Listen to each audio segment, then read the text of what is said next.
Hey everybody, Shane Presley here, Rock Paper Podcast. Let me tell you about my friends at Naked Vine. Located in Chesterfield, Missouri, serving up all your favorite wine, whiskey, tequila, and local craft beers. Swing by this week for some great live music on Thursday, July 25th. Phil and Carson of the Scandaleros will be out there. Friday, July 26th, Nick Detmeyer and the Sawdusters return. And on Saturday, July 27th, Circle the Wagons with special guest Leanne Fisher. And I will be back at Naked Vine on August 13th for my singer-songwriter storytelling showcase with the brothers Reed from Portland, Oregon area, and Tim Lloyd of Western States. So do not miss that show. It's a $10 cover. We'll be doing a special 8 o'clock start for that evening. Again, we do this show every second Tuesday of the month, so join us out at Naked Vine. Also want to let you know about my friends, Joseph Meyer Club. Find them at josephmeyerclub.com, and if you go over there today and enter my code RPPJMC20 during checkout, you can receive an exclusive 20% off of your purchase. So check out their brand new foaming aftershave at josephmeyerclub.com. Also, want to give a big shout out to Heil Sound for their support and making this show sound great. Recording this intro today on my Heil microphone. So, big thank you to Heil for all their support. Thanks for listening, everybody. Be sure to follow along with Rock Paper Podcast on your Facebook, Twitter, and Instagram. And come on out to a live show. Support live local music. And thanks for listening. Have a great day. A podcast is kind of like it's like a radio show that's not on the radio. It's on the internet. Does that make sense? Uh-huh. Yeah. That's also like my mom. It makes it sound more confusing, doesn't it? It sounds like this. Hi, this is Christian Lawrence with Bare Knuckle Comedy and History Schmistery and Boob Gun, and this is the beginning of the show. Hit play now, Shane. Rock Paper Podcast. Rock Paper Podcast. Rock Paper Podcast, y'all. Hey, everybody. Shane Presley here, Rock Paper Podcast, coming to you from St. Louis, Missouri. Hanging out today at West County Mall with Christian Lawrence. Welcome back to the show, my friend. Oh, my goodness, Shane, we did it. We finally made it back. Man, I mean, look it up, but it's been a while since we've hung out on the show. 25 years. Yep. It was 25 years ago today. Yeah, man. On a night just like tonight. It was a full moon, I believe. That's right. But man, it's good to be back here with you. We are recording live from West County Mall. We thought this would be a good idea. Absolutely. What could go wrong? You're recording a podcast in a mall, so. You know what? Let me tell you something. The best thing that could happen, you and me go get matching ear piercings. You know what I'm saying? We go down to whatever it is. I don't know what the store is. We go down there. Claire's or something? Claire's. That's what we do. That's what we're going to do. We're going to get matching earpieces. Yeah. And we're going to celebrate with a cookie cake. So, and then get some new sneakers for both of us. Heck yeah, man. Yeah, My man. treat. New Nikes. I was just telling you a little bit off mic. I did do one. This is the second one we've done in a mall. And it was years ago. I think it was about 24 years ago when I started this show. And we did one with me and when I was still doing the show with Chris. And we sat with Mr. Bobby Jaycox. Bobby Jaycox. Yeah. You ever heard of that guy? I don't know who that is. Yeah, I never heard of him. I don't know who that is. We sat in Chesterfield Mall food court, and there's a moment in the show where I start crying hysterically and laughing because it got going kind of late. It's about close to 9 o'clock, and then the cleaning crew comes in and starts dragging chairs across the floor, and it just like in the room it just sounded terrible, and I'm like, this is going to be the worst sounding podcast ever. Nobody's going to listen to this. Yeah. And I just lost it. And but Bobby, being the creative comedic genius that he is, started using it improving. And so he there's a part of the show where he starts like, this is around the time Jurassic World was being filmed and stuff. They had made an announcement. Yeah. So he starts in on that we're on the set of Jurassic World, and it sounds like, it really does sound like dinosaurs going on, in the back, and like it was beautiful theater of the mind, It's like, so Bobby killing it out here. Bobby's killing it with this. Yeah. I'm hoping, like I was telling you, I hope Shane, like, there's like the Beatles had their last big concert on the roof of their recording studio, and the police came and kicked them out, and that's what I'm hoping is going to happen with us. My hope is they're going to drag us out of the mall in handcuffs out of here, Shane. Right. And that they're going to keep the recording going. Yeah. That would be the best possible ending. Right. So we get to continue the talk while we're in the paddy wagon, getting booked downtown. Like, let me see your thumbprint. So, Christian, tell me more about this as they're putting the thumbprint on. That would be the best possible. Yeah, man. I would love that. Yep. I think you just we're seeing a glimpse of the future here, man. I'm ready. I think that was also, it. If anybody listening, you might hear this beautiful background music. Do you have any idea who this is that we're listening to right now? No idea. I have no idea. Oh, we're in between songs. Right. Okay, we'll see who's next. If you recognize it, you just call it out. Yeah. You know what I'm saying? Yeah. Go ahead and tweet in with your answers. Yeah. So. Is it Jamiroquai? Yeah. Was it Jamiroquai? I don't know. Virtual insanity. Yeah, man. Now we're going back a little bit. Man, that was the jam. The jam. I do feel like this is. I don't know. I don't want to spoil anything if you haven't, but I feel like this is also very appropriate because I just watched Stranger Things, and most of the season 3 is set in the mall. Yeah. So it feels fun to kind of be back in the mall because there's not a lot of going on in the malls anymore. There's a lot of malls are closing up. So. And I will say, as somebody who's now 10 years working at a store in the mall, one of the best things about working in a mall are the little back doors. Oh, yeah. Back doors, and like finding stuff that somebody left out there, people don't even know about. Over at the Galleria, every Christmas they put a bunch of plants out to decorate for Christmas out. Like, oh, it's beautiful plants. And as soon as like New Year's is over, they take all those plants and they put them down in the basement of the Galleria, just I guess to have them ship them off or whatever, just to get rid of them. And so every year I go to the Galleria around January 2nd, 3rd, 4th, 5th, something like that, and I just steal a bunch of plants and bring them back to my house. So I don't know what they are, but I got a hell of a lot of them in my backyard. I don't know what they are. They're beautiful. All right. I don't know what they are. All right. That's the best. Like, the mall is great because there's and especially as more and more businesses leave the mall, there's less and less people who give a shit. So you can just, who cares? I'm just going to traipse around. I'm just going to go have some fun in the back. Yeah. Who knows what's happening? Right. Might find some. I don't know. You might find an elevator down to a nuclear testing facility. Sure. I mean, yeah. That happens. That happens. Right. That happens every day Right. in my head. I have a doodle memory. I don't have like photographic memory. I have what I call a doodle memory. That's like mostly I just kind of remember things in cartoon form. So I think that's what happens in a mall. Yeah. I think that is factually true. Yeah, man. Yeah. Well, we said it on a podcast, so it's true now. I think it's true. Yeah. That's right. That's how that works. Well, we, like I said, it's been a minute since we hung out last, and but we do have a big show coming up that we want you to know about. Oh, my gosh. This is I don't know, kind of bittersweet, I would say. This is definitely very cool that we are celebrating a milestone. Absolutely. But Stranger Things 3, right. Absolutely milestone. Yep. Bittersweet to see. Yep. Stranger Things 3 wrap up. I'm goofing. Right.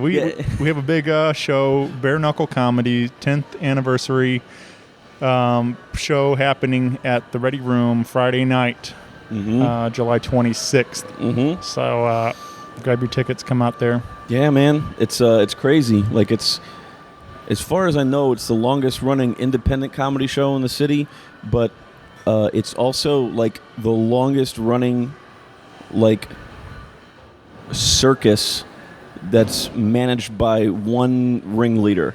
That show like has been like if it's like if there was an entire circus and there's one guy who runs the whole thing. Eventually, he's just going to be like, I can't do this anymore. So, I can't do the work of like 8 people, right, anymore.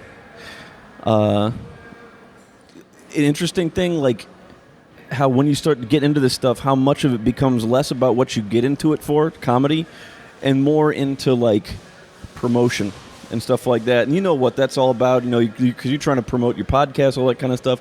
You got to think about like, oh, am I sharing this on social media? All that kind of side of it that I don't know of a lot of comics who are really, that's what they got into this for. You know what I mean? Oh, yeah. And, that stuff's important, but that's all that show became to me after a while. It was just like promote. And I'm like, I'm not, like, no fun. Yeah. Yeah. It's cool. And and the show itself was just a heck of a lot of work. Because there's all these sketch sequences, and I have to have like all the props and all the scripts, and then like if one little piece of that like giant mechanical cog work one little gear doesn't work, then the whole thing falls apart. If one of the cast members forget to bring a prop, then we have to rewrite the script right before the show so that it justifies us not having that prop, and it's just chaos. So. Yeah, I'm happy that's I'm happy that's over. Yeah. We so again 10 years. I mean, that's quite the feat for sure for any show. I mean, like I said, especially doing a comedy show in this town, and between people moving out or venues closing down or we survived it all. Like and you. It's crazy to think that still celebrating 10 years of this show, man. You speaking of venues shutting down, as far as I know, with the exception of the last one that the show was put up at, the Heavy Anchor, right. Every other venue the show has been at has either moved or closed. Yeah. Every single one of them. That show has outlasted like 5 venues. I was thinking about that. I'm driving home from work the other day, and I'm like, oh my gosh, this show's going to end. And the Heavy Anchor hasn't closed yet. And I always get directions back home in case it says, hey, there's traffic up ahead or whatever. I'm like, stop the directions. Drive to the Heavy Anchor. I drove straight to the Heavy Anchor, and I walked straight. There's a show going on. Like over the Heavy Anchor, they can bring that garage door up so right. they can get the whole space. Huge show is going on. I walk straight to the bar, and I find Josh. I'm like, Josh, I need to let you know. You won. He's like, what the fuck are you talking about? Then I had to explain all that. I think you're the last surviving one. And he's like, oh, okay. And he went right back into like bartending. You're right. It meant something to me. I had to communicate it. Yeah, man. And now you, internet, you know as well. Right. Yeah. Well, we let's get into this show that we again July 26th, the Ready Room. Tickets available now at thereadyroom.com. Yep. And you're bringing them back quite a few cast members. Oh yeah. And we have a big headliner, a good friend of mine. Yeah. And so this is going to be a fun evening. Well, let's start with your cast includes Kenny Kynes. Yep. So Kenny will be doing some time here. He's been doing the show since like 2011. Good buddy. Kenny and I like to have old man talks together. So that's how Kenny and I relate. It's a lot of fun. Yeah, man. Kenny's been doing this. He's been an integral part of the show for a long time. He's awesome. We've got Emily Hickner, who is a former cast member. She did the sketch sequences with us for a while. She'll be doing stand-up. And Emily's great. We've got Reena Calm, who is a comic out of Chicago, but I think she would describe herself as a road comic. And if you don't follow Reena Calm on Instagram, you need to. Whoever's listening to this, follow Reena Calm, because Reena Calm is a road comic. She's always on the road, like all the time. I don't know when's the last time she was in her home in Chicago.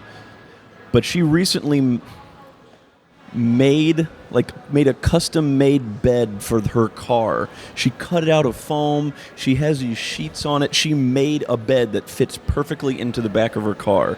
She is dedicated. It is awesome. And Reena is so hilarious.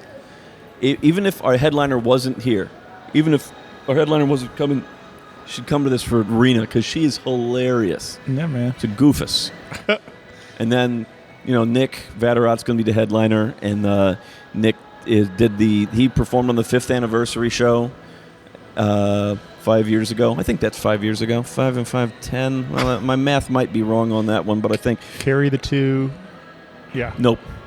But Nick's the best, and that dude, I don't know if it was on Jimmy Kimmel or whichever one it was on, but on one of those late night talk shows, he did a set where he had like a gigantic set list in his pocket. Yeah. Did you see that one? I think it was Fallon late night. Was it Fallon?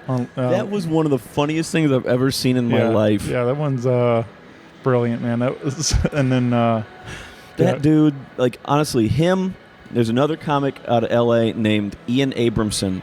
Those two are like my favorite comics ever. Those two are the best. I've already advised the audience to check out Reena Calm. Check out Ian Abramson. Okay. That dude will knock your socks off your butt. Yep. That's going to be the pull quote for this. That's the one. Yeah. Knock your socks off your butt. I agree, man. I don't know Ian, but I'm definitely go do my homework. But Nick is one of my favorites for sure. He's just super silly, and I love what he does. And he's been on the show twice. We've done, and Kenny and Emily have also been on the show. But they, Nick even like talking about his album cover. I don't know. Have you ever heard of that story? No. No. He was kind of explaining that to me how when he was Comedy Central was going to put out the record, and they were only going to do like a digital form of it, but he wanted to create album art to put it online, and he had this idea of like a pinball machine, but they were going to create like digital download code things for him to sell at shows since he wasn't going to have physicals, but he had an idea of like a flip book, and I think it started with the idea. First, he pitched the idea of this artwork, but in order to actually create it, he put his head through a piece of paper and used his arms like a flapper. So he created the artwork physically first, and then like he sent like this video to them, and then they used that and created like a flip book of the images and stuff of him, Nick, putting his head through this whole piece of paper and using his arms as like the pinball flappers, and so that's the level of commitment to a bit, to creating the art and everything. And that is my dude. Yeah, so, dude, man. It was made me laugh pretty hard thinking about it, and like of course you got the flip book part of it, and dude. So Shane, that is nuts. Yeah. I'm telling you, like both he and Ian like are comics who like they take stand up and like what it is and just kind of like, it's going to sound stupid, but like just like put it on its head. That's like a cliche, but those Nick and Nick does that so well. Right. So well. He completely subverts your expectations. You don't know what that ding dong is going to do. Right. Golly, man. Yep. That's so good it makes me angry. All right. That's so good that makes me angry, man. Oh. Yeah, God, he's so good. Yep. Yeah, man. Yeah, and I haven't seen him in a bit. I think the last time I may have seen him, he popped in and did like a set at Shameless Grounds. Yeah. Yeah. So that was like really wild to see him in a small coffee shop doing some time, and so. Shameless Grounds. Yeah. Used to be run by Stryker Spurlock. Stryker Spurlock, of course, every listener here knows Stryker Spurlock gored by a bull and dead. That is a real shame. Yep. You can find the video online of Stryker being gored by the bull. At 13 years old. Mm-hmm. Yep. It's a real shame, man. And that's why that show had to end. Yep. Because Stryker was killed. I'm sorry to hear that you're dead, Stryker. Yeah. R.I.P. Yep. Killed by a bull. I was looking at my wife's family tree, and there was, How many people like her grandmother had done a bunch of this stuff, talking about these people, and one of them said, somebody, date of birth, date of death, and Killed underneath by a it said, killed by a bull. That's it. And I'm like, I need to know more about that. Yeah. How did they get in that situation? Where were they at in their lives I need to know. That's why I love my wife. She comes from very interesting stock. Yeah. Love you, baby. It's awesome. Comes from some weird peoples. Yeah. Killed by a bull. Yeah, that's you can't just No leave. further. You can't leave You that. need nothing more. Right. Nothing more be said. Because we were all there. We know what happened. Right. Yeah, man. So we'll do that. We got the show coming up, and it's been doing a lot of promotion. The other thing is, I've been documenting the show video-wise for the last 8 years. I've been interviewing comics. I've been interviewing cast members and people who've helped with the show's producers and all this kind of stuff. And so I've been creating a documentary for the last few years. And by the time this comes out, my guess, this will probably be at least a few days from now, from whatever we're recording today. So there should be a trailer out for it called Bare Knuckle Comedy, a non-fiction mockumentary. So make sure to check out that. It's something, a little pet project I've been working on for a while, and it is going to be very strange. Yeah. Yeah. I don't know of anybody else who's done a nonfiction mockumentary, but this might be the first one, and I'm very excited to see how it turns out. Everything is going to be totally true. All the facts are going to be totally true, but everything is going to be described in such a way that you don't really know if the people who are talking are telling the truth or not. Everything they say might be a lie. I specifically asked them, when I'm interviewing them, to make sure that they answer in an odd way, so that as you're watching it, it's like, is any of this real? Right. So it's all going to be true, but it's all going to be like, maybe it's not. So we'll see. Yep. We'll see. But that trailer should be out, so go check it out. It's probably be on the, I don't know where you can find it, probably Bare Knuckle Comedy's Facebook page. You can definitely find it there.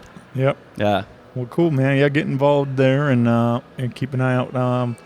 And of course, like I said, grab tickets to come party at the Ready Room, and that's gonna be a cool night, man. And that's a great space. Ready Room's a lot of fun over there. Ready Room. Yep.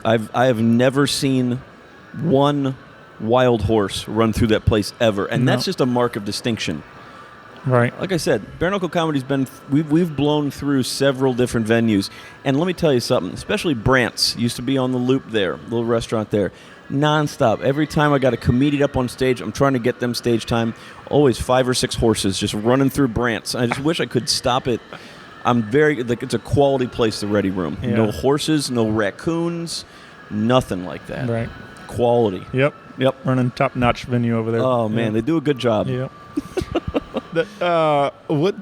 So take me back a bit. I mean, I know we've discussed some of this stuff in the past, talking about but do you have some memories that come to mind of like some of the highlight reel of Bare Knuckle Comedy? Yeah. So at this show, it's going to be the original 2 hosts, me and my buddy Kevin White. And Kevin and I started it when he was in his 20s. He was a young buck, young. Full of ego, a lot of piss and vinegar, as they say.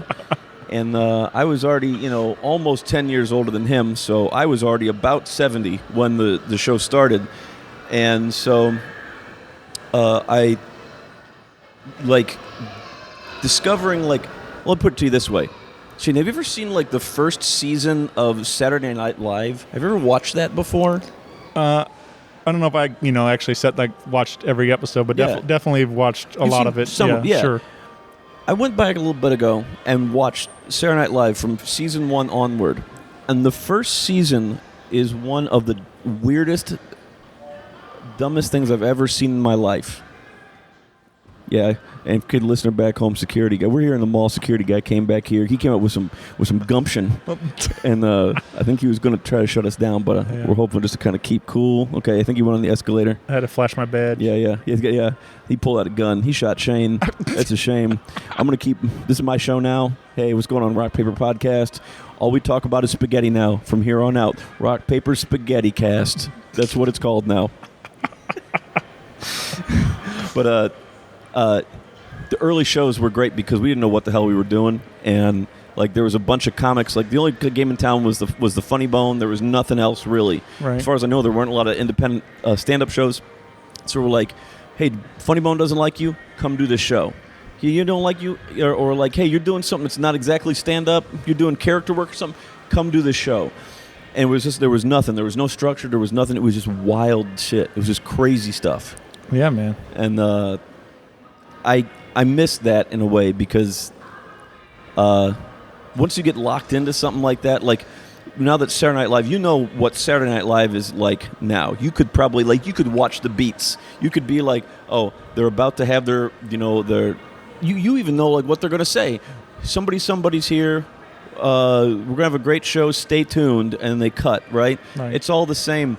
So in a way, it's like, there's something to be said for, having a set thing, but there's also like Saturday Night Live rarely like subverts your expectations. It's rarely something happens that like, oh my God, I didn't expect that from Saturday Night Live. Like it's pretty much the same thing. Mm-hmm. That's cool. That's great. It's easy. Writers come in, they know the format. I like it when I like going to a show where I don't know what the hell's going to happen. I like going to a show that like,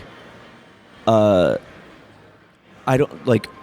Is somebody going to come on spinning plates while singing? And a dog is on his back feet, and the dog's balancing a ball on his nose. What's going to happen? I love shows like that. And whatever is going to and while all that's going on, somebody's telling jokes. I like shows that you don't know exactly what is going to happen next. Right. I love that sense of chaos. Like, we're right on the edge of this is about to fall apart. I love that. Yeah, man. I love it. I love, like, the audience doesn't know. I like it when the audience, like, laughs, but also their eyes are wide, like, because they have to keep their eyes open so they don't get hit by something. That's my kind of show, man. Yeah. I mean, obviously this is a way different format, but I can relate a lot. Like, I mean, there have been episodes of doing this show where I feel like kind of going through the motions, it's like I've done a couple of these, so it's like, but I feel like maybe some people didn't get my best, but also when you get those episodes like where somebody tells you, hey, let's go record in the mall and stuff like that, like you just never know what you're going to get, and that's the fun of it. Like, so that's why I still do the show. It's kind of like I keep chasing that moment, it's like, wait, you never know what's going to happen in the next one and that thing. So I do so yeah, I mean, I connect to that what you're saying a lot. So keep it spicy. Yeah, keep it spicy, Shane. You got to. But that's like, well, that's always been my thing with the show too, with with my particular show, my podcast, like, is like, I wanted a generic enough name to where we can do whatever. So like, yeah, we can get silly, we can be serious, talk music, we can do whatever, we can have some fun with it. And well, see, that's the thing. Like, you've been out here, you've been out here. You've been like the guy. You've been the guy, man. You have been the guy. Those Facebook posts where you're like, hey, here's what's going on in St. Louis this weekend. Those are like invaluable. That stuff, the work that you do here it's friggin' invaluable. Well, thanks, brother. And like, when I'm putting together like a BKC show, and it's, there have been times where I've had like previous cast members who are like, hey, I need help, could you help me? And they're like, oh yeah, I'll help you, and they never do. Hey, and if any former cast members are listening, I'm not talking about you. I'm saying in general, sometimes it can feel like when you're carrying the weight of a bunch of stuff, it's easy to feel like people like they're taking you for granted. I want to let you know that the work that you've been doing for like St. Louis music and like comedy communities here, I for one don't take it for granted. Like the work you do here just with this podcast and letting people know about stuff is like incredible. Thank you, sir. I mean, it's the best. It's the best, and the whole community owes you thanks for the work that you do. Thanks. So Appreciate it, Christian. Just want to let you know about that. Yeah, man. I mean, I hear it a lot, so it does feel. I mean, it always feels good to. Yeah, there are definitely those times where it's like, why the hell am I doing this? What? But there's you'll see. There's those again. Same thing going back to before. You get those moments, and you chase that, and it's like, hey, that felt good, and this was a cool thing, and it's like, it's all ebbs and flows, man. It's like, so, you just kind of keep riding the wave. Look, I'm telling you, man, you have got the clout. You have been here. You've been. I mean, you run this stuff. I'm telling you, if you ever want to keep things spicy, look, do an interview. You just slap them in the face, All right. Kick them on the ground, and just be like, we're doing this interview my way. You're the man. You make the rules. This is your podcast. Yep. You know what? And that applies to me.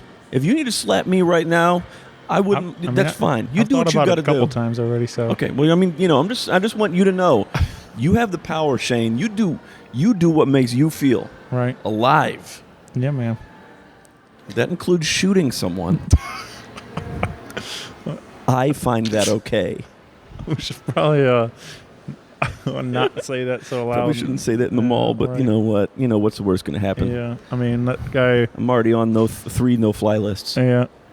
That guy might be coming back over here with his hat. I'm not on a no-fly list. I rarely leave the city, much less go into the county. Yeah. I'm either at my house, or I'm here in this mall, or I'm at my house. Yeah, that's pretty much it. All right, that's pretty much my life right now. I got that 40-year-old life, Well, you're raised in North County in Florissant. Well, I meant saying you're at home raising weasels, right? Oh yeah. We got 2 of them back at home. Yeah.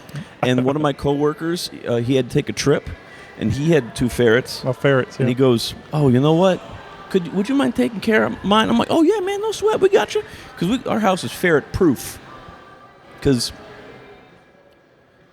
an octopus, okay? Octopus has this little hard beak, right?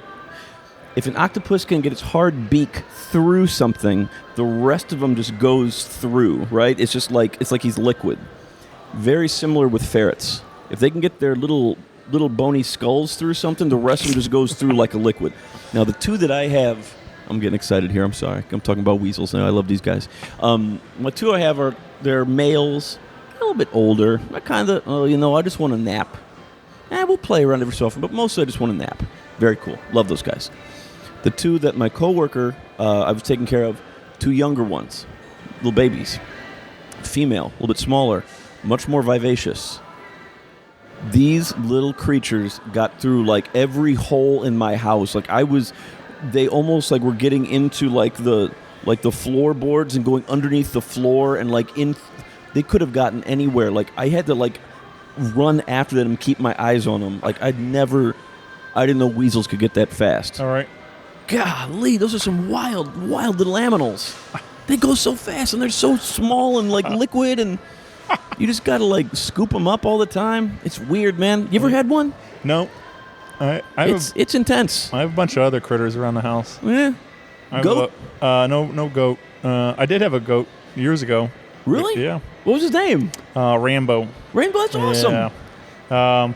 And then, so I think my dad was doing a side job, and at the client's house, like the goat was there, and like he kind of developed a friendship with the goat, and then end up, I guess they were like, if you want to take him home, go, you can, or something like kind of thing like that, or whatever it was.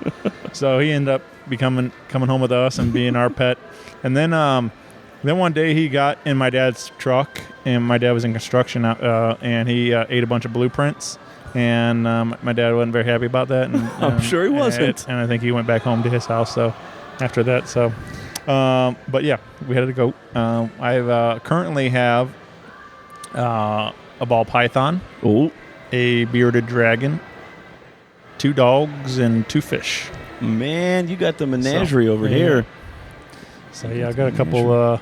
The bearded dragon we got from, this is our second one, and then the ball python was given to us also from the Stacy had a friend that worked at the school, and the school, I think somebody else's snake, not this particular one, but somebody else's snake got loose a couple times, and they finally hey, all the pets got to go from the school, so they asked Stacy if she'd be interested in taking care of Stinky as our ball python. So now we have 2 cats, we have 2 ferrets, and we have a dog that we're like the step parents of. Okay, now to be very honest with you, of all those, it's a toss up between one of my ferrets and one of our cats, and depending on who's closest to me, those are one of my favorites. Okay, who's the favorite in your house? If you had to be like, man, this is the one I want to be around, animal-wise. Yeah. Who's the one for you? Who's the one your favorite? Well, I love both my dogs, but Belle, she's my beagle, and that's awesome. 14 years old. So we've been together a long. For real? Yeah, we've been together a long time. So. Oh man. She drives me nuts, but she's my buddy. So, but yeah, it's kind of crazy to think we've been together that long already. So. I had a beagle growing up. Penny Lou, and Penny, I used to just take a sheet and throw it over her head and pretend she was a ghost, and that was a lot of fun. That was a fun game. I call it a game in quotes. It was a fun game we used to play, and chase me around just to get the sheet off of her. All right. It's a fun game. Those are games you play when you're 7. Yeah. All right. Oh, that Penny Lou, you old hound. That so anybody that's listening to this and they've been considering starting their own independent comedy show, do you have any advice for somebody that? So what you gotta nail down first is what kind of comedy what kind of show you trying to produce, okay? Because producing a sketch show is radically different than producing a stand-up show, which is radically different than an improv show. If you're just like, I want to produce a show and I want to make it easy, stand up. Easy. No sweat. Get a few minutes and go to some open mics. Make sure you have a few good minutes.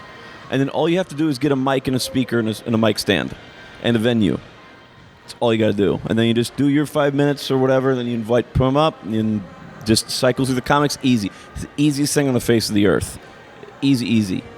After that, I don't have a great deal of experience with the improv side, but I think it's kind of similar in that you have somebody who's running it, and typically there might be 1 or 2, depends on the format, but those are generally pretty easy. It's just hey, bring them on stage, do their thing, right? Bring them on stage, do their thing.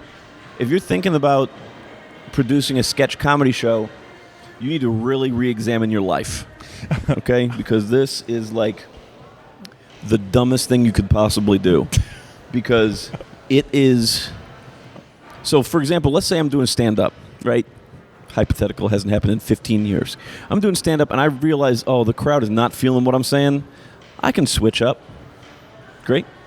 If I'm doing improv, I found that improv people really don't care about the crowd. They're just there to have fun. Cool, you guys go have fun. Sketch comedy is like this. You're doing a play, and if their audience isn't feeling it, you're fucked. I was at a show once. A sketch group of mine was invited to do a show where we were we did this sketch, and we was there at a biker club. Was there doing a thing for St. Jude Hospital. So some stand-ups, and they had us come on. We go up on stage. We start doing the sketch. Got 1 or 2 laughs, and then the laughs started to die down more and more and more. And at that point, if you're doing sketch comedy, you're just sweating bullets because you're in it. You can't do anything else. Right. And so as we're talking here, I'm just going to wait for some of these people to walk by. I'm just going to say it nice and quiet. Can you still hear me here? Okay. So I just don't. We're in a public space right now. I want to make sure nobody can hear me what I'm about to say. So we're about halfway through the sketch, and they're not even laughing anymore. And one of them just goes, he just stands up and goes, "Say pussy." And then they all start laughing at him, and we just kind of look at each other, and I said, 1, 2, 3, and the whole cast just says pussy together. They loved it. That's all they wanted. That's all they wanted. You know, it's all about... They don't need these... They didn't want this construct. They didn't want this narrative. We got our audience wrong. That's all they wanted. Yep. So, the best laid plans, right? Sketch comedy, you are laying out tracks that you are about to follow, and if anything changes, that's a shame, because your tracks are already there. Right. So, I would say stand-up show, easiest. Improv, second easiest. Sketch, most difficult. Not worth your time. Throw the idea away. That would be my best advice. Also, stand-ups will promote. They're good at that because it's like a one-man business kind of thing. Improv people will not promote because they're not there. They're just there to have fun. Sketch comedy, they get a half mixed bag. If somebody's like actively writing it, like I'm writing this show, I'm not just performing it, they'll probably promote it. And the thing is, you got to... All comes back to the same thing here, Shane. Promotion. Yeah. The stuff I'm trying to get away from. Right. Non-stop social media. But you know what? That's what being a professional is, Shane. And sometimes you got to be a professional. Yeah. Yeah, it is crazy. Like you're saying, like you start this wanting to just be an entertainer, you know, a comic or whatever it is. But yeah, then you got to learn how to. Either you got to pay people or you got to learn how to do it yourself. Either how to make posters, how to get radio promotion or what podcast or whatever it is to continue to get the word out there in all these different formats and all these different things. You got to learn how to book shows at venues. You got to learn how to deal with everything. It's just like. So yeah, it takes I get what you're saying. It takes the fun out of it all because it becomes a business and you got to work and it's like, so it's that's when that's why you just got to get huge and get agents to take care of it all. So that's what it is. Yeah, that's what we got to do. What it is, Yeah. Shane, I think we should all you and me, just quit, man. Right. We're just going to quit all this. We're going to quit our jobs. Let's just go to Mexico, man. Let's be done with it. Right. Let's go live, I don't know, someplace in Mexico that has sun. Done. Yeah, that's all you need, man. Very nice. How's that Oregon Trail water treating you? Do you have dysentery? Yeah. Okay. Yeah. It's For our podcast listeners, there is Oregon Trail brand water that I got for Shane here, and that immediately made me think Shane has contracted dysentery. I feel like that might not have been the best water to get, but it's what we have. Right. Okay, so if Shane is dead soon, it was the water. It wasn't me. I didn't do it. Well, if you're keeping track at home, this is the second time I've died in this show. So anybody who's listening to this, just call Shane. Make sure he's doing okay. All right, just make sure he hasn't died from dysentery. And I also enjoyed that you were afraid to say pussy, but you yelled that you're going to shoot somebody in here. What? I'm sitting far away. I couldn't hear. I said I enjoyed that you were afraid to yell pussy, but you yelled that you're going to shoot somebody in the mall. Isn't that interesting? Yeah. Isn't that interesting? That is very odd. Yeah. That I would like. I wonder why that is. Right. I guess I feel like I can talk my way out of that. It's probably because you're a gentleman. See, God bless you. Yeah. See, I don't know. Like, okay. The security's running. Oh, security's running. Uh-oh. So you're up on the second floor. They're all running. Maybe I said... Hopefully... I probably said pussy too loud. I think they're going the other way. Yeah. Oh, you probably couldn't hear it, but there was a lot... Well, it sounded like they were wearing chains. It sounded like Bob Cratchit from the ghost who has all the chains on him. All right. I don't know what's going on. Yeah. Yeah. Well, we like I said, we are here in the mall. Do you have a particular food court favorite spot to? Oh yeah, so depends on the mood, but I will say Chipotle. Be getting a lot of that. Yeah. I do get a lot of sandwiches from Starbucks because I put that money on that Starbucks card, and then you get stars if you get stuff. Then you get free stuff. So I do get a lot of sandwiches from Starbucks, and then I do have they have a Chick-fil-A here. I never really, it's not my favorite, but I'll eat it, and they've got those waffle fries. I do like a good waffle fry. Yep. And we're good. I always want Chick-fil-A on Sunday, man. It's like it happens like all the time. You can't have that. Yeah, that is against the law. It happens all the time. I'm like, that sounds good. Oh wait, it's Sunday. That's the Fifth Amendment. Yeah, they have to stay close on Sunday. Yep. I think that's the Fifth Amendment. Yeah, I'm pretty sure you're right. I was thinking about getting some Charlie's. Oh yeah, that's where I was kind of leaning towards. I'll get a hankering for that sometimes. That's some good stuff. I think they got the cookie dough place over here, don't they? Oh man, they sure do. Yeah. I can't have it. I can't have it because I'm about to drive. Right. If I get, I'll be driving all over because I'll be swerving all over if I get some of that stuff. You gotta watch out. They're gonna pull me over, and I don't need that on my license right now. Right. I understand. But that is some pretty tasty treat. That's good stuff. Yeah, that's good stuff. I did saw something that like Toll House or whatever, one of those companies is like putting out an edible cookie dough. I'm like, I've been eating that for years, so right. I don't know what you're talking about. Look, we finally made it edible. Right. Like, I think it's. Should not have been eating this? Yeah, right. Is this why I have this third arm? I don't know what's going on. Oh, that's my cookie dough hand that I use on my third arm there. Very silly. That's just silly. That's just silly. Yeah, man. Well, you, again, July 26th, Friday night, Ready Room, St. Louis, Missouri. 10-year celebration of Bare Knuckle Comedy. Oh, man. And it's going to be a wild night. It will be very, very silly. Yeah. Come on out. If you haven't seen comedy in a while, if you want to see like something that's not your regular comedy show, come check it out. It's going to be very, very silly with a capital S. Yep.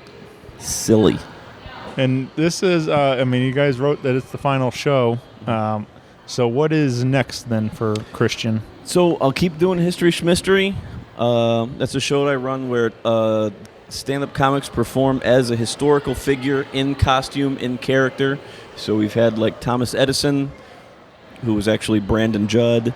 We've had like these comics come on, and they're introduced as that historical figure. And that's been going on. I've toured that. Although I did it in London, I've done it in San Francisco, I've done it all over the place, and that's very easy to produce. And so that's been doing really good. And that's somehow that show was asked to be in the Chicago Funny Women's Festival. Nice. So as far as I know, I will only be the only male performing at the Chicago Funny Women's Festival in August. But you know what?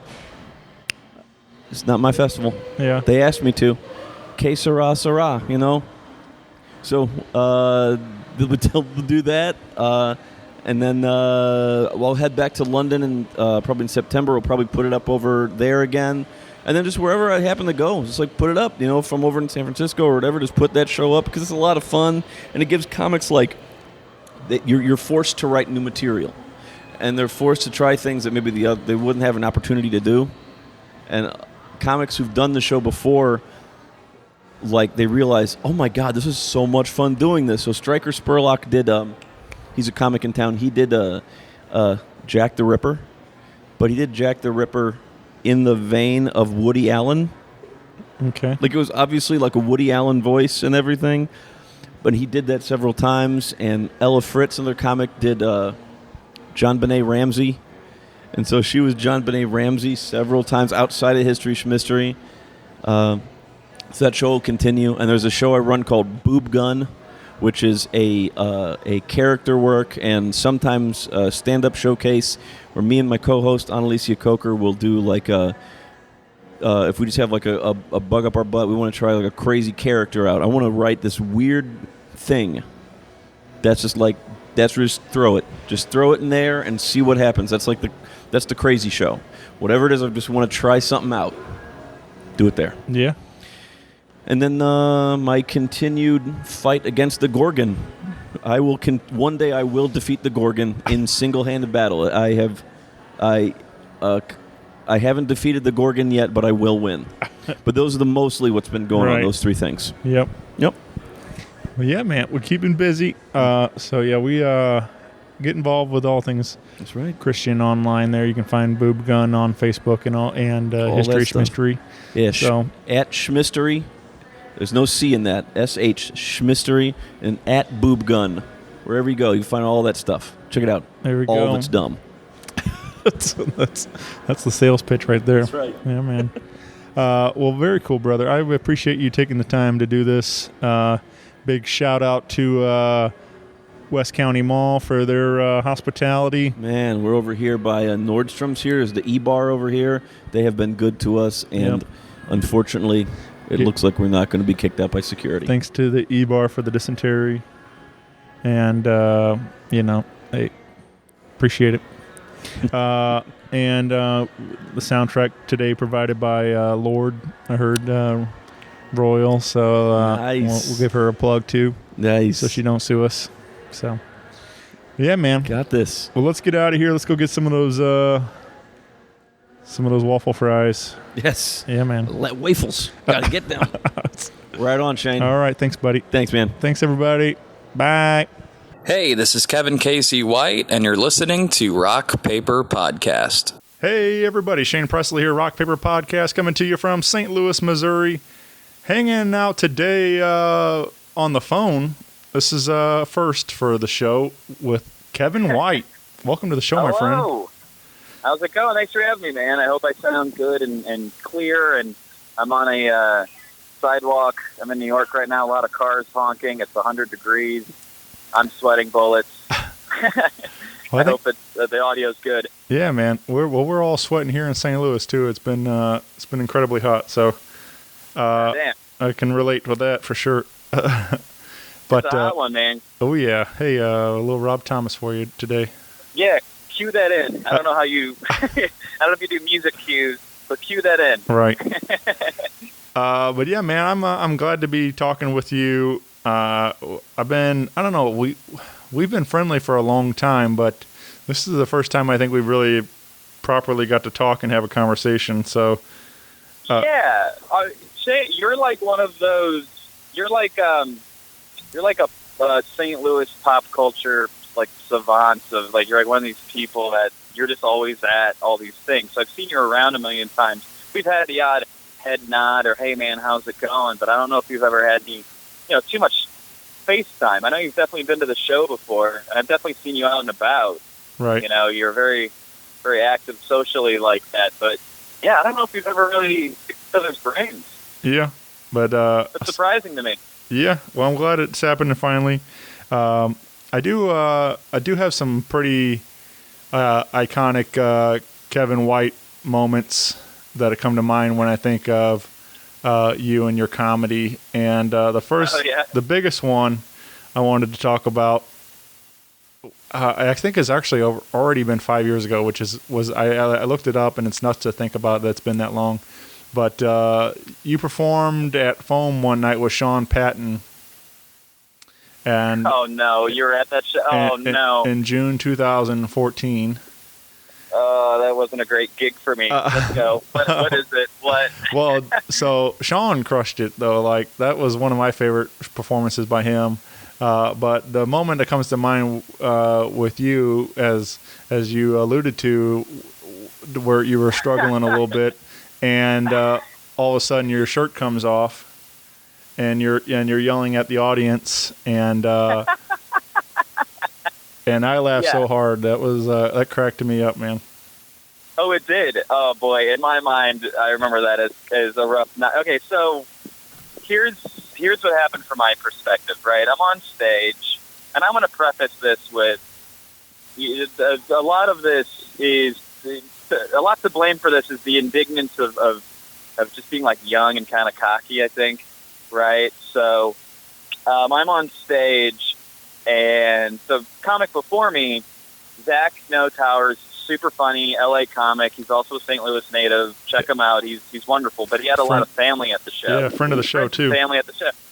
Oh, cool. You've had him on. Awesome. Yeah, dude, Zach is so funny. But I went up after him, and it's one of those things where when you have like a lot of friends and family come out, they all want to talk to you right after your set. So they all wanted to talk to Zach, and they were all excited to be out. And protocol is go outside so the rest of the show can happen, right? Well, he had some uncle or something who wasn't even, he was just a little amped up. And after Zach's show, they were talking, and Zach is not at all an accomplice in this. He brought some people outside, but I remember one of his family members was just taking photos, like with the flash on, right? Like selfies of like him and the other people at the table, and they're talking loudly because they are like, "Hey, here's us at Zach's show," which is great, but not appropriate when there's someone on stage, right? So the reason I took my shirt off, I remember kind of like berating them a bit for being a distraction, and I ripped my shirt off as kind of a like, what the fuck have I got to do to get your attention up here, to keep your focus up here kind of thing. And I remember like I went back and I was like, give me the camera, and you wouldn't. And it was supposed to be like a fun, aggressive thing, right? But then I think, admittedly, it got a little weird because when I was newer in comedy, and this happens for a lot of comedians, when you feel like you're, you know, it's a very vulnerable thing to do stand-up. It's you and a group of strangers, and you can, when you feel like you're being like ignored or like disrespected like that, people go one of two ways. You can kind of get quiet or get louder, and I'm definitely the get louder camp. And sometimes it works, sometimes it doesn't. And I remember, like, looking back, I feel like kind of bad about how that played out, but I'm glad you laughed. Yeah. Because I'll tell you this, if you're already feeling vulnerable telling jokes, taking your shirt off is not going to make you feel more confident. You know what I mean? It definitely didn't help me. Right. But I'm glad you liked it. Yeah, man. What I think is funny about the whole thing too is, you know, fast forward, now Bert Kreischer makes a career out of taking his shirt off on stage. I know. I've thought that too. Like, thank you. Yeah, I definitely thought like that's his like whole thing. But he's like honed it in a way. It's like, oh, you know what? If you take your shirt off and you're happy, people seem to like it. If you take your shirt off like you're just like kneeling down, like screaming at the heavens, like, why is this happening to me? Boo hoo! I'm having a bad set. It's like everybody's like, shut the fuck up. Like, right. You're a clown. You're not being a clown right now. Yeah. Well, anyway, that was a fun night. And another memory that comes to mind out of that night was Sean Patton. Like, he was in the middle of a bit, and he's started acting it out on stage as like he's like all pissed off and like stomping around. And then all of a sudden, and he walks off stage left, and there's the front entrance to Foam, and he walks out the door, and it locks behind him. And instead of breaking character and ask somebody to open the door, he just continues to stay in character, goes to the back of the building and comes back through and walks through the audience and still maintaining, you know, the character. And it was so funny, though. It was such a good moment. That was a great show, man. Yeah, I remember when Sean went up, he told the audience something about like, hey, you know, give up for Kevin. Did you guys, go for Kevin, did you guys have a good time? Well, he said, like, well, he berated you for having a good time, something like that. Did you guys enjoy him berating you for having a good time? And I was like, that was the moment I was like, yeah, I didn't play that well. Yeah. All right, well, that's a good note. Yeah. Live and learn, though. That's the thing about comedy is, like, you have to learn it in real time. Sure. You know, you can write a song or a book or something and or a script or whatever and pass it around to friends and get feedback before it's in front of a live audience. But when you're learning how to deal with somebody taking photos in the back of the room and it's distracting you and the people around you, like, there's no protocol for that. You just try something. Yeah. You know? And it's not always great. It's often not great. Yeah, there's definitely no handbook to how to handle people taking selfies in your show. And yeah. Right. Well, the reason we're talking today, we have a big show coming up that you're a part of and that you helped start and everything. And this is celebrating 10 years of bare knuckle comedy here in St. Louis, Missouri. Friday night at the Ready Room. This will be the, again, 10th anniversary party, but also the farewell. Like we're calling it. We're gonna call it. But this is. I just had the privilege of hanging out with Christian the other night, and we had a great time talking about some of his side of the stories. And so I'd like to kind of talk to you about some of the early days of getting this thing rolling, and what this 10 years means to you. Yeah. So I'm sure you already heard the backstory, so Right. I probably don't need to repeat it too much, but I'll say this. When we started doing the show, I really didn't, or when I started doing comedy in St. Louis, I didn't really feel like I had much of a home because the spots that were available didn't, it felt a little outdated, and it felt like a little, like the comedy scene was a little stale.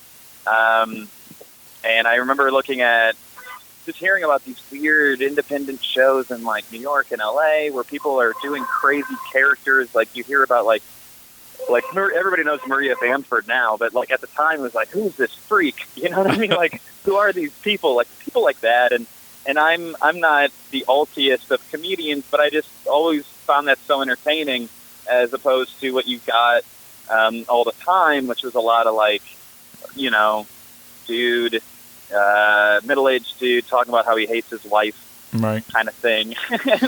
And it just, I don't know, I just couldn't relate to that. So I met Christian at an open mic at what used to be the Wedge. It was a bar and pizza spot, and Christian would just do these weird characters, and I just never saw anybody else around town doing stuff like that. And I was just like, you have ideas, I have ideas, let's just do something. And it kind of worked out. The idea of the show was, this is a place to fail. I think so much of comedy and pretty much any type of art, people feel like they're auditioning all the time and they play it safe. And so I really wanted a room where you could have an audience that knew that some of this was going to be brand new and some of it wasn't going to work, but that's okay because that's the process. We wanted like a young, smart audience who kind of got it, and we expected our comedians to just take risks and just kind of go for it. And it worked out. The show took off. We were really successful. We were like selling out every month at like Cicero's and stuff like that, and it worked out. And then I have a tendency to, when things are going well for me, to kind of hit the reset button. So that's the height of my tenure with the show. I moved to Chicago. Right. And Christian took it over, and he started fostering other new comics and bringing on cast members. And for a lot of people, it was like their first time performing, So, at the end of the day, we're putting it into it on Friday.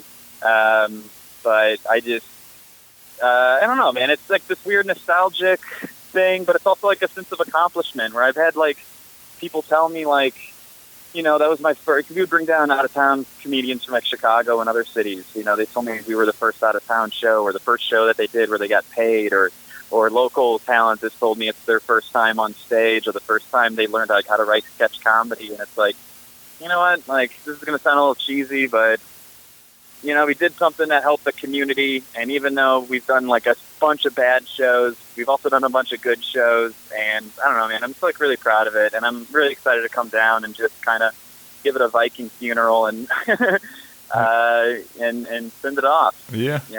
Yeah, man. It's pretty crazy to think about, a decade of your life that's, has been involved with it and everything. And so. Yeah. When I first moved to Chicago, I was trying to be a bit hands-on, admittedly. It was my baby, and I would try to tell Christian how to run the show, or what I thought was best. And I realized at some point, you gotta let your birds, you gotta let them jump out of the nest and fly. Right. Because we both have our strong suits. Christian's an amazing idea man. He comes up with these wild comedy ideas that I would never think of in a million years. But I was really good at like, we have a show tonight, we should probably have the props needed for it, as opposed to it being 7:50 and the doors open at 8 and nobody thought to bring that prop gun that we need. You know what I mean? Like, So so he can be kind of aloof that way. And working together was great. And I know it was a little bit of a struggle when I left, but I'm really proud of him for keeping it going for as long as he did, and that's really impressive. And I'm really glad it's either been an inspiration or the butt of a joke for a lot of people. So, what else could you want, Yeah, man. Well, so Friday, again at the Ready Room, July 26th. Tickets available, thereadyroom.com, and it'll lead you to an Eventbrite link. And we'll have, along with Kevin and Christian, you'll have past and current cast members coming through, like Kenny Kynes, Emily Hickner, and then headline, big part of the party is Mr. Nick Vatterott, which I'm very excited about. Vatterott. I love Nick, man. Friend of the show, St. Louis native, coolest dude ever. If you've never seen Nick Vatterott, you have. And Nick is great. I mean, there's so many great comics. Tommy Johnigan, Nikki Glazer, that kind of thing, that are very successful. But Nick kind of encapsulates that, let's do something weird mentality that we started the show with the intent to do. So when we decided the last show, immediately the first person we both thought, Nick Vatterott, we got to have Nick. He's not only just like a local guy and someone who has credits and is a bit of a draw, but ultimately he is a fan of the show. He supports us. He's been very sweet about making time for dumb videos that we've had him pop in. Like if he's in town, we'll try to schedule something. We're all on the same wavelength in that regard, and I couldn't be more excited to have him. Also, Reena Calm is just so happens to be in town. She's a Chicago comic. If you're not familiar with Reena Calm, you're gonna love her. Shane, you've seen Reena before, right? Probably. She tours a ton. No, I've definitely seen her name on the calendars, but I've never been able to make one of her shows here in St. Louis yet. So I'm looking forward to meeting her. Yeah, she's real set up, punch, punny, real silly. She's a lot of fun. And also Bobby Jaycox is going to be popping in too. Bobby Jaycox, local comic, one of my favorites around town. He's like my little comedy brother. I remember when he started, I was giving him advice, and now he's got his own full-time comedy career. He tours all the time, and it's just I couldn't think of a better lineup of people. Yeah, man, that's gonna be a great night. So grab tickets and join us at the Ready Room. Speaking, I mentioned Christian earlier, and he recorded a message that he wanted me to play for you. Great. For today's show. So 1 second here.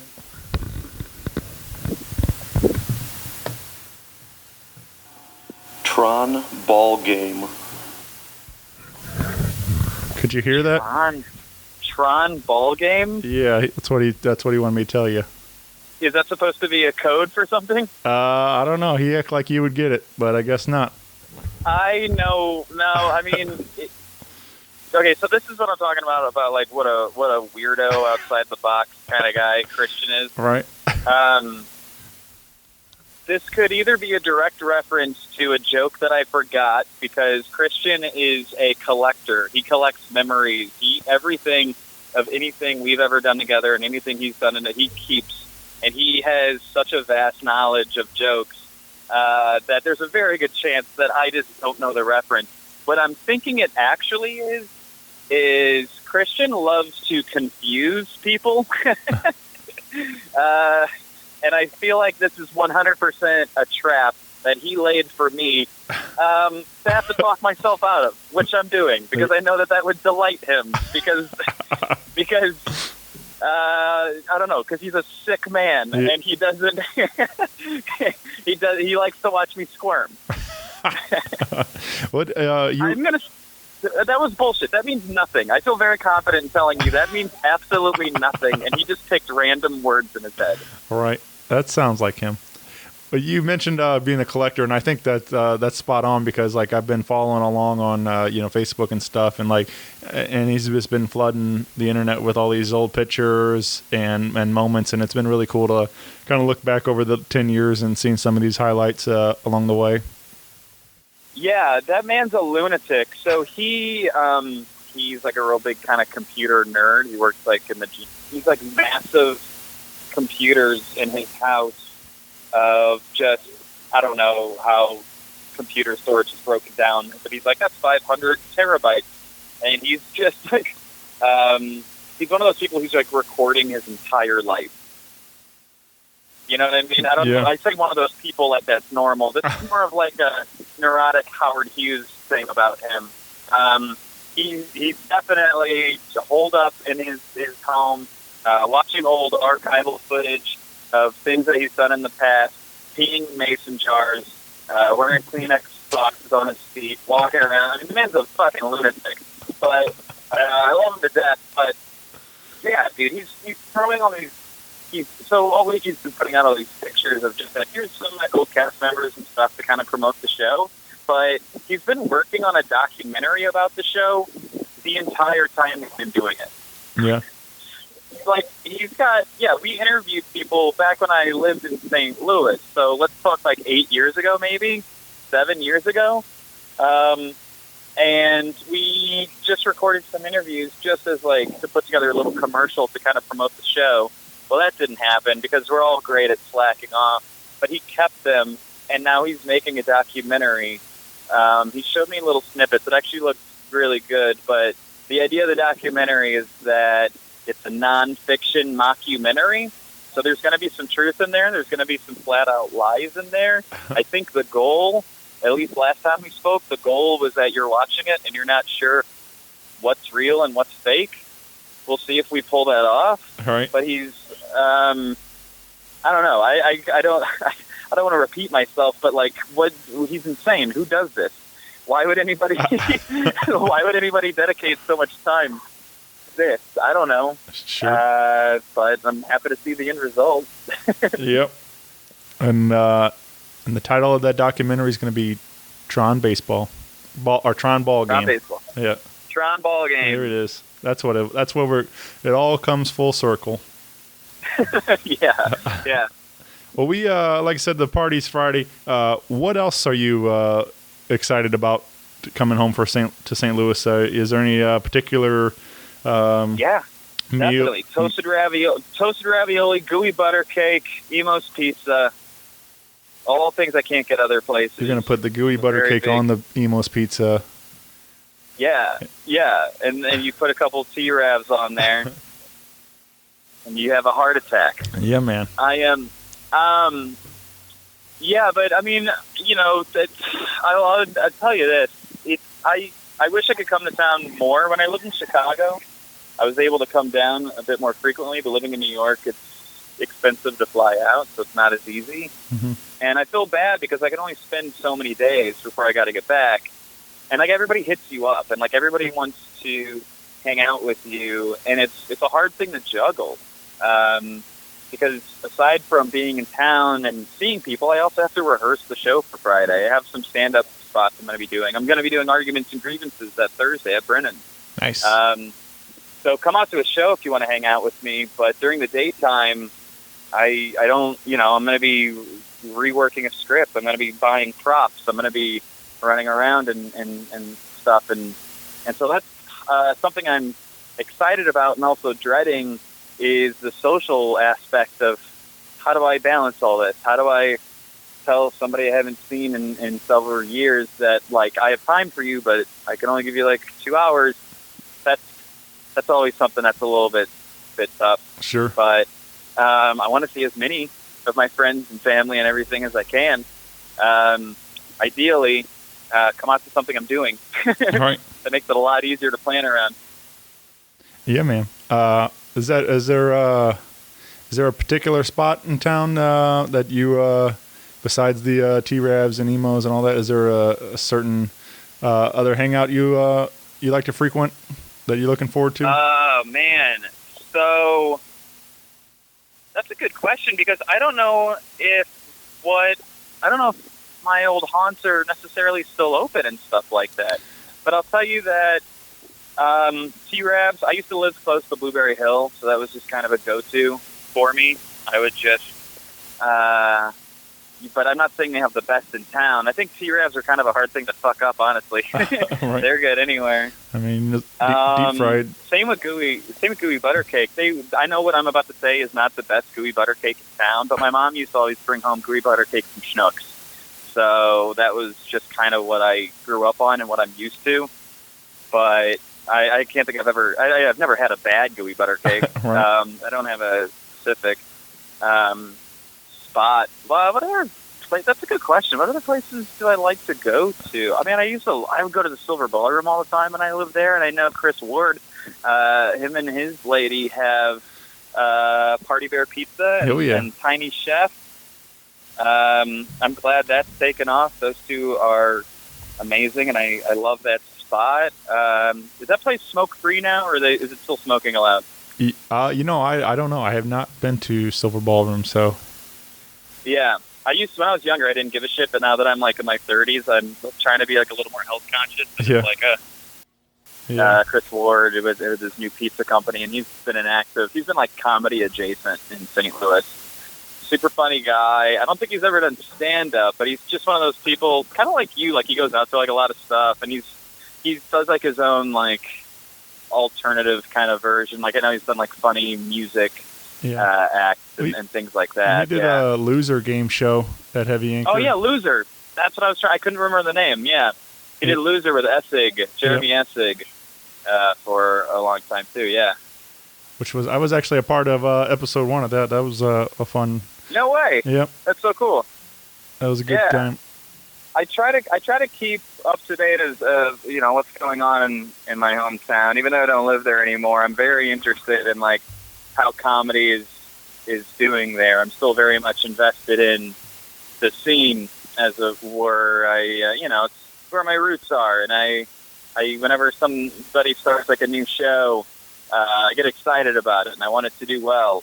Like right now, I know Tree Sanchez and a couple other women are doing like a female-centric or non-binary POC-centric show at like the Heavy Anchor and stuff like that. And I'm like, that's fucking awesome. This is great. This was always kind of like what I hoped would happen.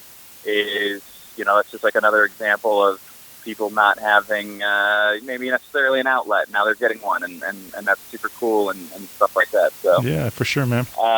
Yeah. Well, you anyway, I'm rambling. Do you have any advice for local comedians here that are thinking about maybe the move to Chicago or New York or anything? Any tips that you learned along the way for some of those adventures? Yeah, if they're already doing it and thinking about moving, or if they've never done it before. Well, I guess either or. I mean, yeah. I know, like, because I feel like St. Louis, we have a very strong comedy, scene going on here, but I do feel like the conversation comes up a lot that of moving to a different market and trying your hand. Yeah. So moving, I chose Chicago because it wasn't too far from home, and I knew that there was a lot more going on.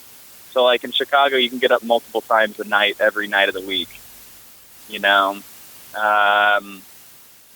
It's just a numbers game. There's more people that live there, so there's more people to be in an audience. It just works out that way. What I would say is if you think about moving, go for it, because I think people are worried about moving. It's a scary thing to do because you think, oh, my friends, my family, who do I know there? If they're your friends, they're going to stay in touch. It's not like it's the Civil War and you have to write a note from the front line and your wife at home gets it 4 months later and a lot can happen. Like, dude, we all have phones in our pockets. We all have like FaceTime. it's so easy right now to keep in touch with the people you care about. So that should not be an issue. Also, if it doesn't work out, there's no shame in going, this wasn't for me, and coming back or trying somewhere else.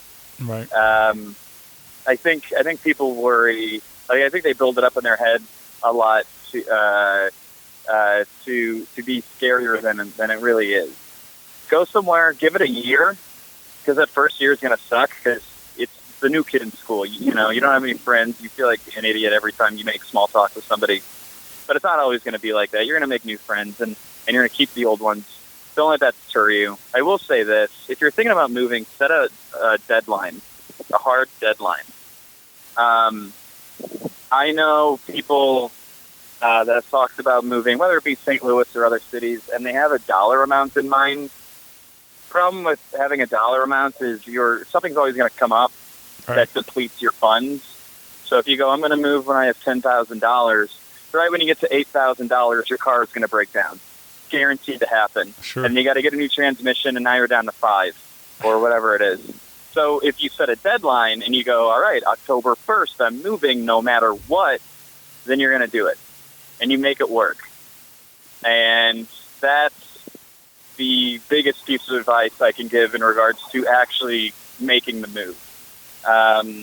As long as you stick to dates, you'll be okay.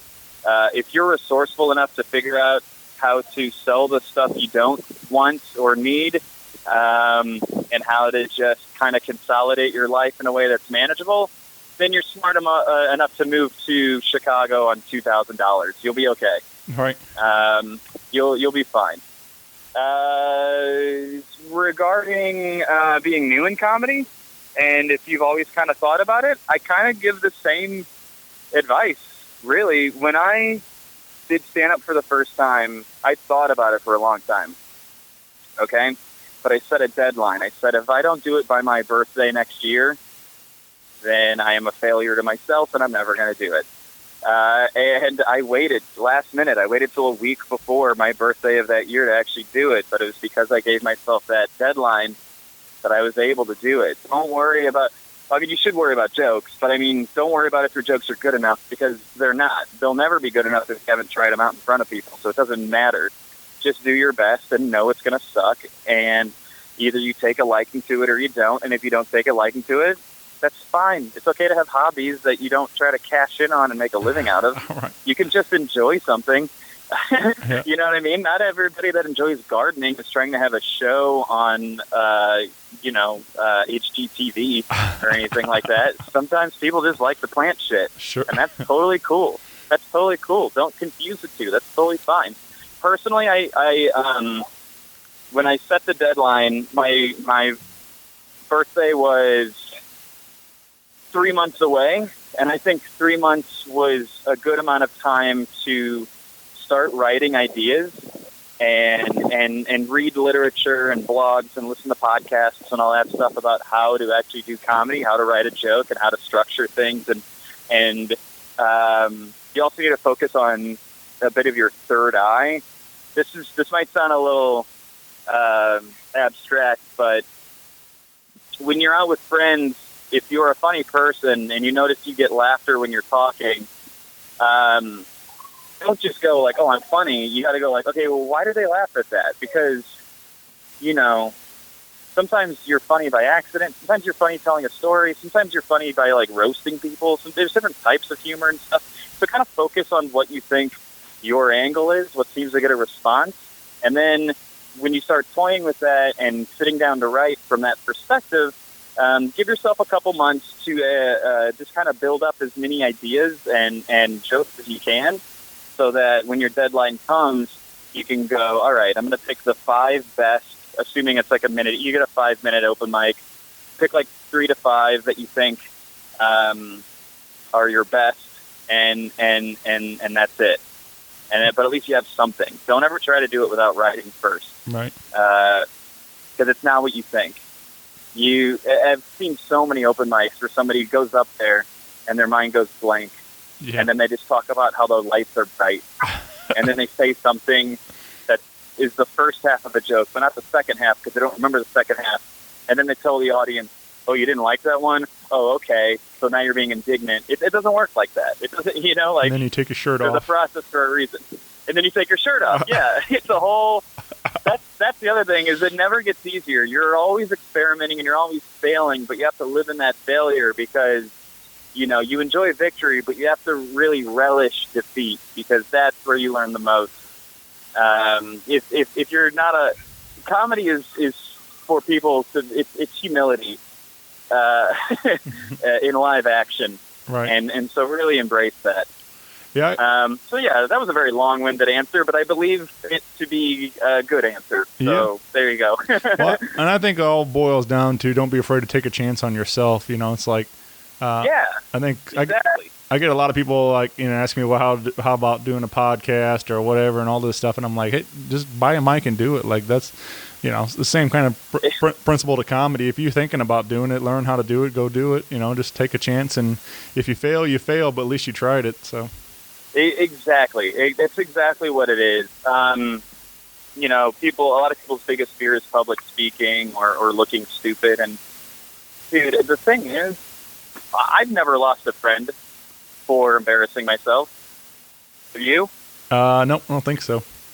No, nobody's ever been like, Shane, I don't like your podcast. We're no longer friends. Right. Give a shit. You have nothing to lose. Yep.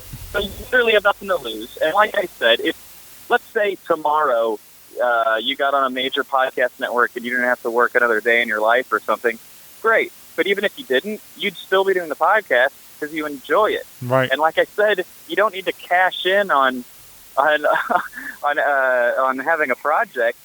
Enjoy it. And if something good happens, great. And if something good doesn't happen, you still get to be somebody with a cool hobby, with cool interests. If you've ever been on a date with somebody and you go like, well, what do you do? And they have nothing to answer, like, you don't be that person. At least you have a thing.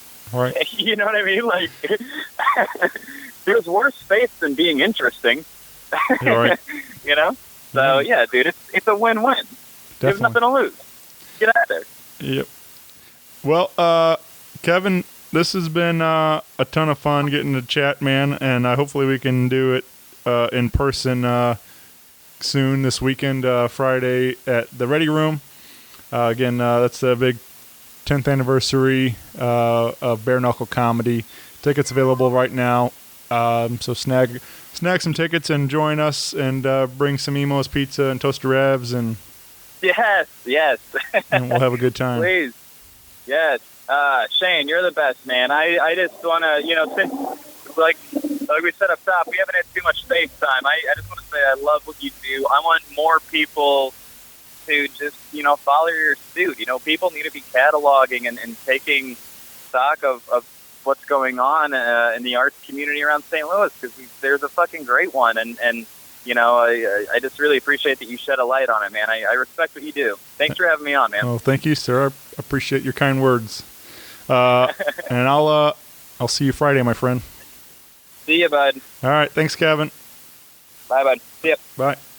Rock Paper Podcast. Rock Paper Podcast. Rock Paper Podcast. Rock Paper Podcast. Well, yeah, that was it.